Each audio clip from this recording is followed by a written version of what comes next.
10,000 vote गने के बाकी रही तो अपने 10,000 से आगाड़ी लीडिंग करते रहम और नेपाली कांग्रेस के लोग 10,000 गने के बाकी रहे तो वो सब काउंटिंग छोड़ के भाग जाए। उत्सुक बाटे कि हमनी के नेताजी जीतिहन त बाद में निर्वाचित होला के बाद कौन पार्टी के सपोर्ट करी? सबसे कि अपने के पार्टी टिकट न दिलक हा, लेकिन अपने जनता के टिकट लेके स्वतंत्र उम्मीदवार हो बन के भी अपने चुनाव लड़ो। किरण शाह जी धर्म के राजनीति करेनी, ये विषय पर अपने क्या कहे के चाही? अपने के सबसे नमस्कार दर्शकबिंद, अभी अपने देख रहा बानी कलैया टेलीविजन, हम बानी चंदन कुमार। दर्शकबिंद, आज हमनी उपस्थित बानी रौतहट जिला के निर्वाचन क्षेत्र नंबर 2 में, जे रौतहट जिला के सबसे दबंग और सबसे ज्यादा तनावग्रस्त अवस्था में चुनाव होखेला इस क्षेत्र में। यह क्षेत्र के प्रतिनिधि सभा के स्वतंत्र उम्मीदवार किरण शाह जी से विशेष बातचीत करे खातिर हमने उपस्थित बानी कि इनकर एजेंडा का बाटे, इससे पहिलका चुनाव सब में काहे खातिर हार गनी, का चूक हो गई, अभी के अवस्था में जनता सबके कैसन झुकाव मिल रहा बाटे, जनता सब में गेला के बाद कैसन कैसन एजेंडा सब बता रहा बानी, आ कितना चांस बाटे कि निर्वाचन क्षेत्र नंबर 2 के अगहन 4 गते के बाद किरण शाह जी विजयी होके माला पहन के अयन। ए विषय में विशेष रह के हमनी बातचीत करे खातिर आज के हमनी के कार्यक्रम के अतिथि प्रतिनिधि सभा के स्वतंत्र उम्मीदवार जे कल छाप से उम्मीदवार दिले बानी किरण शाह जी के हमनी के कार्यक्रम में स्वागत करे के चाहम। रहो के बहुत बहुत स्वागत बाटे। धन्यवाद जी। अपने जनता में अभी जा रहल बानी तो कैसन झुकाव मिल रहल बाटे? अभी तत्काल के अवस्था में अभी हमारा रौतहट के क्षेत्र नंबर 2 में 42 गो वार्डा है, 157 गो टोला है।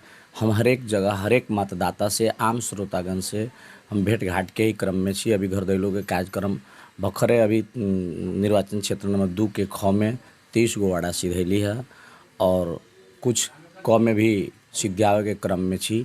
लेकिन आम मतदाता के रुझान बात व्यवस्था एक गो है कि यहाँ परिवर्तन की आवश्यकता है और वह परिवर्तन के जवाब किरण शाह दे सकले, दोसर कोनो न दे सकले, से बात आम मतदाता के आ रहा है। जी, निर्वाचन क्षेत्र नंबर 2 के हमनी के प्रतिनिधि सभा के स्वतंत्र उम्मीदवार काहे खातिर बनी हमनी के किरण शाह जी? पार्टी तो रहे ना, पार्टी से टिकट ना मिलल कि पार्टी के टिकट ना चाहिए से?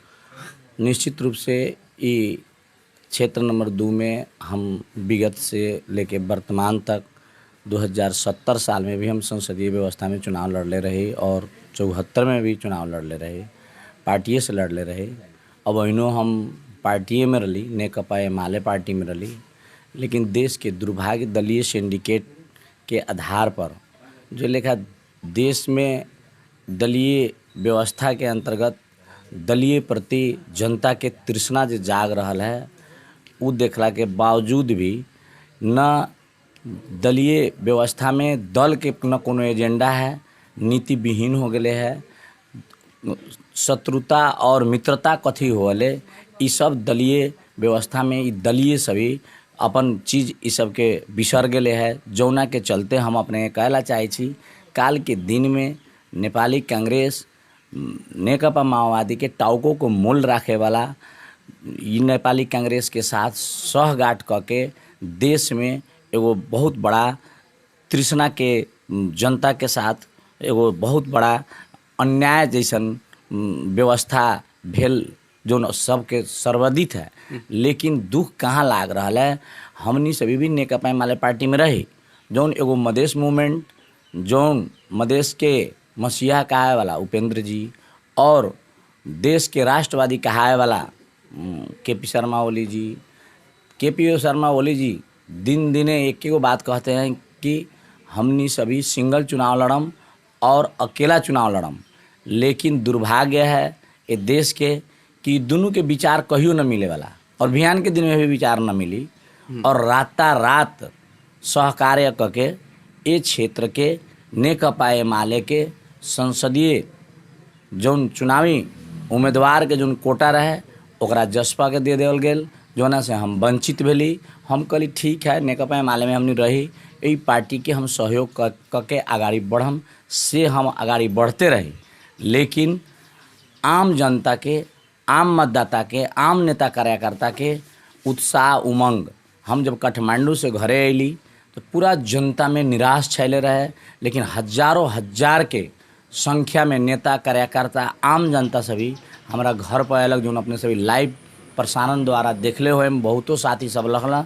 लेकिन जनता सब कथी कहलक नेता कार्यकर्ता सभी कथी कहलन कि अपने के पार्टी टिकट न दिलक है, लेकिन अपने जनता के टिकट लेके स्वतंत्र उम्मीदवार हो बन के भी अपने चुनाव लड़ू।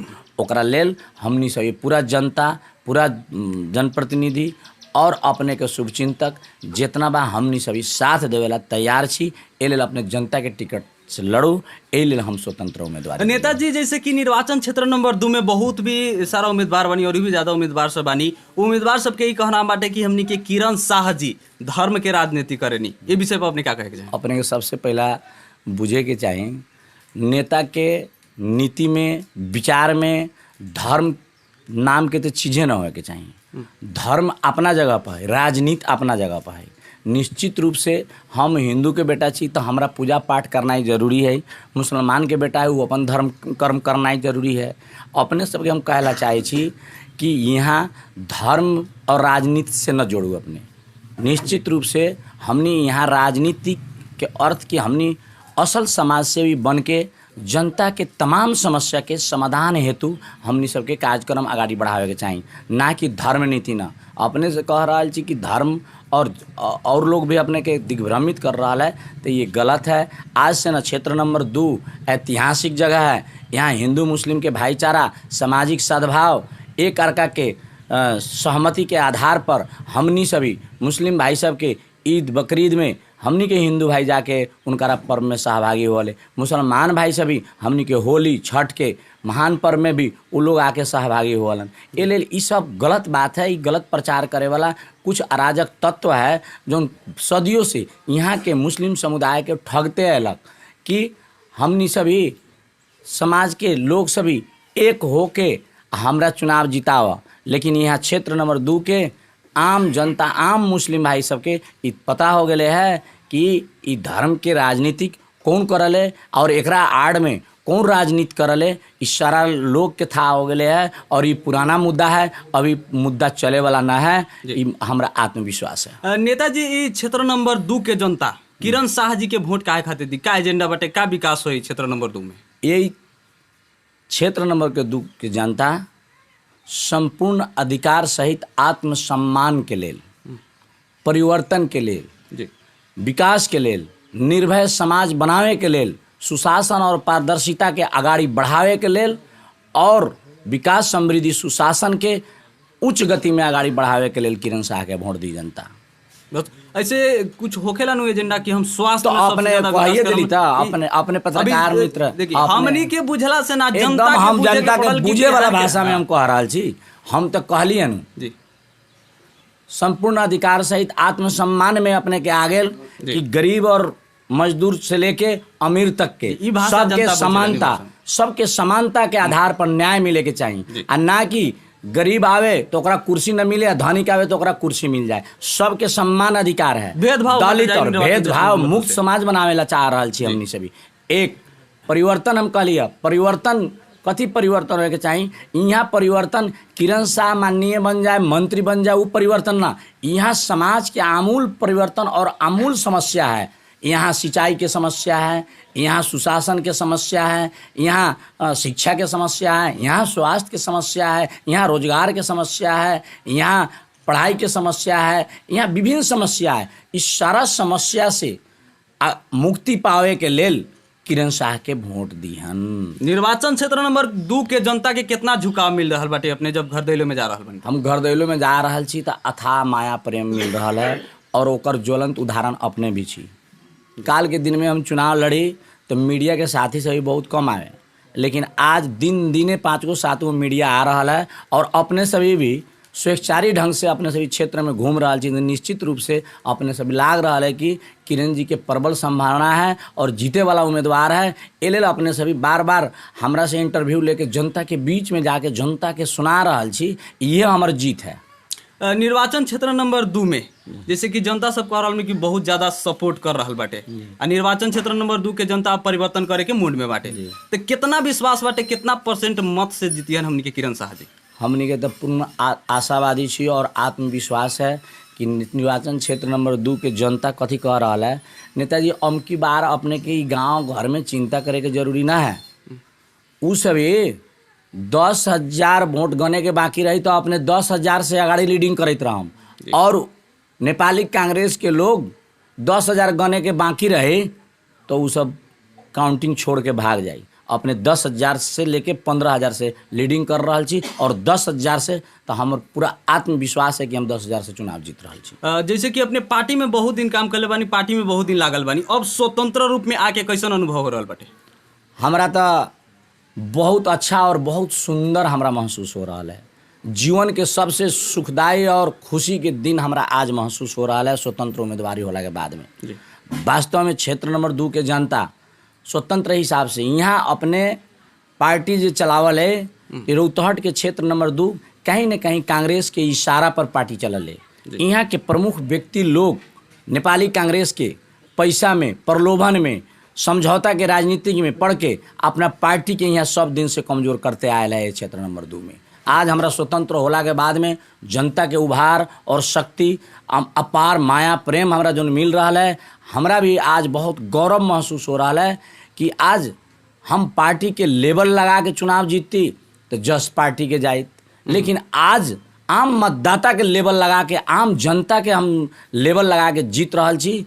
ए लेल हमरा खुशी और गर्व महसूस हो रहा है। इस जनता के पसीना कमाई, जनता के अथाह माया के बल पर हम चुनाव जीत रहा छी और जनता के स्वतंत्र के प्रति रुझान है और स्वतंत्र ही हम अगाड़ी स्वतंत्र ढंग से अगाड़ी बढ़ रहा छी। और स्वतंत्र में हमरा जनता के बिहान के दिन में समस्या के बारे में संसद में बोले के पड़त तो हमरा पार्टी से अनुमति लेवे के पड़त, लेकिन ए लेल हम कहला चाहे छी ए क्षेत्र नंबर 2 गुंडा राज बा, जंगली शासन बा, ये सब के विरुद्ध में बिहान हमरा बोले के पड़त तो पार्टी के हुइप में हमरा बोले के पड़त। ए लेल हम स्वतंत्र होला के चलते हम जनता के मूलभूत समस्या के निश्चित रूप से सदन में बुलंद आवाज़ उठावेला हम स्वतंत्र छी। कोनो पार्टी के दायरा में रह के हमरा न बोले के पड़ी। ए लेल हमरा आज गर्व महसूस हो रहा है कि स्वतंत्र बनी। नेताजी, जैसे कि क्षेत्र नंबर 2 के जनता एगो औरो चीज जाने के बहुत ज्यादा उत्सुक बाटे कि हमनी के नेताजी जीतिहन तो बाद में निर्वाचित होला के बाद कौन पार्टी के सपोर्ट करी? सबसे पहला एगो बात बुझे, हम तो पार्टी से इतना न पीड़ादायी हो गए छी, अपने सबके पता होए के चाहिए कि हम 2070 साल में माओवादी से चुनाव लड़ली, 2074 में जसपा से लड़ली और अभी जसपा परित्याग करके नेकपा एमाले में रही। लोग तो बहुत लोग कहले दल बदलू, दल बदलू के अर्थ कथी बोले, जनता बदलू होए के चाहिए ना। हम तो जनता हमारा अपार माया दिले है। हम माओवादी में रहे तो माओवादी के संपूर्ण साथी हमारा साथ रहे, आज भी है हमारा साथ जी। माओवादी के साथी सभी न छोड़लक। हम जसपा में गेली तो आज जसपा के पूरा साथी टीम हमारा साथ सहयोग दे रहा है। हम नेकपा एमाले में रही, पार्टी हमारा साथ ना इंसाफी कैलक, आज नेकपा एमाले के पूरा टीम हमारा साथ है। तो हमरा जब जोन पार्टी में रही तो हमरा प्यार मोहब्बत से हमरा जनप्रतिनिधि लोग, हमरा जो नेता कार्यकर्ता लोग है वो हमरा विचार से पूरा संतुष्ट है। तब तक आज माओवादी के भीतर के लोग सब हमारा साथ है। हम जोन पार्टी में रही उस सारा शक्ति आज इकट्ठा भेल है, तब आज क्षेत्र नंबर 2 में कल मैं और किरण मैं बनल है। ए लेल हम पूरा आशावादी छी और पूर्ण विश्वास हम ले रहा छी कि अपने कह रहा छी कि जो जनता के मूलभूत समस्या है और स्वतंत्र हिसाब से हम आगाड़ी बढ़ रहा छी। लास्ट में जनता के का अपील करे के चाहे? जनता के हम अपील करे ला चाहे छी, हम आम मतदाता, आम नागरिक, आम जन समुदाय, देश और विदेश में रहल हमर भैया चाचा चाची सबसे यह अनुरोध करम कि ई मंसिर 4 गते देश में नीति निर्माण करे वाला जगह पर हमरा पठैहन और उन लोगों से यह अनुरोध करम कि देश और विदेश से जहाँ जहाँ से सामाजिक संजाल मार्फत या प्रत्यक्ष या अप्रत्यक्ष रूप में जे सहयोग कर रहा छत उनकारा से यह अपील करम कि मंसिर 4 में सारा लोग, माता पिता भैया चाचा चाची लोग हमरा के चुनाव में कल छाप चुनाव चिन्ह में वोट दे के जितावस और इस क्षेत्र नंबर 2 के विकास समृद्धि सुशासन के तरफ आगाड़ी बढ़ावस से आग्रह सहित हम अंत में ये कहम कि हमनी के ये क्षेत्र नंबर 2 सिंचाई से बहुत अव्यवस्थित अवस्था है। कृषि के ऊपर हमार पहला एजेंडा है, जौन खेत खेत में किसान सबके पानी झारे के है, मल खाद के व्यवस्थापन करे के है।